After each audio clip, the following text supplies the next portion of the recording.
Montri Vokrong Narendra Modi ne Tuidil Mumbai Kendra Hafang ne Chuba Hamkrani Boyaro Sipsawai Tonka Tripura Hasta Hafang Economic Growth Education Healthcare Tribal Development Women's Empowerment Tewe Shaktare Shamanklai Tongo Fashalo 79th Independence Day no Kitingai Agulini Assam Rifle Grawuno Kognarna ne Thangai Aba Haikino Shaka Montri Okra Dr. Manik Shaha Ashalo Banati Shawai Jotono Hamzak Mate Haka Hamyafarka Montri Okra Hamkrani Fasingo Tango Tongo Tripura Hosteni gross state domestic product 12.46% বারিকা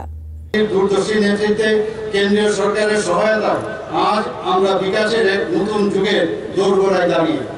আমাদের সরকার অর্থনৈতিক প্রবৃদ্ধি গুণগত শিক্ষা স্বাস্থ্য পরিষেবা জনজাতিদের বিকাশ মহিলা ক্ষমতায়ন সামাজিক কল্যাণ কর্মসংস্থান সৃষ্টি ও মানব সম্পদ উন্নয়নে নিরলসভাবে কাজ করছে এগিয়ে চলার এই অভিমুখ আমাদের সুশাসনের নীতি দ্বারা পরিচালিত হচ্ছে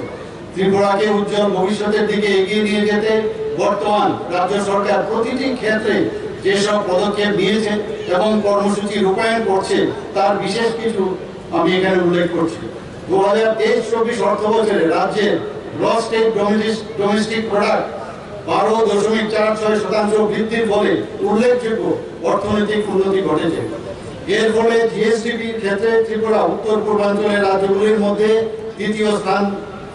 দ্বিতীয় স্থানে রয়েছে নীতি আয়োগের প্রকাশিত সূচকে সারা দেশের মধ্যে ফ্রন্ট রানার রাজ্য হিসাবে উন্নীত হয়েছে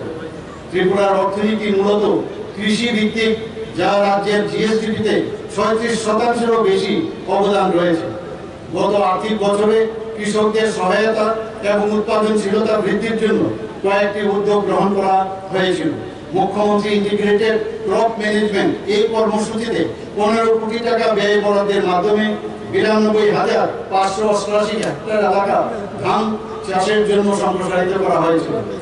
Ashalo Triprasar Rogne Hamkraino Tui Bo Kok Shaka Montri Ogra Triprasar Rogne Hamkrani Bagay Shamanklaiwi Tongo Haste Hafang Hani Shaklaikebo বাজেটেও তার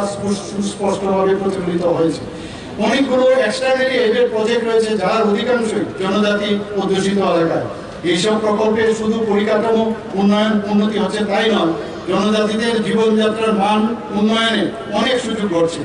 2018 সালের পূর্বে রাজ্যে মোট 4টি একলব্য মডেল রেসিডেন্সিয়াল স্কুল ছিল 2018 সাল থেকে 2023 পর্যন্ত কেন্দ্রীয় সরকার রাজ্যে আরো 17টি নতুন একলব্য মডেল রেসিডেন্সিয়াল স্কুল স্থাপনের জন্য অনুমোদন প্রদান করেন এর ফলে মোট 8,160 জন জনজাতি ছাত্রছাত্রী সরাসরি পড়াশোনার সুযোগ পাবে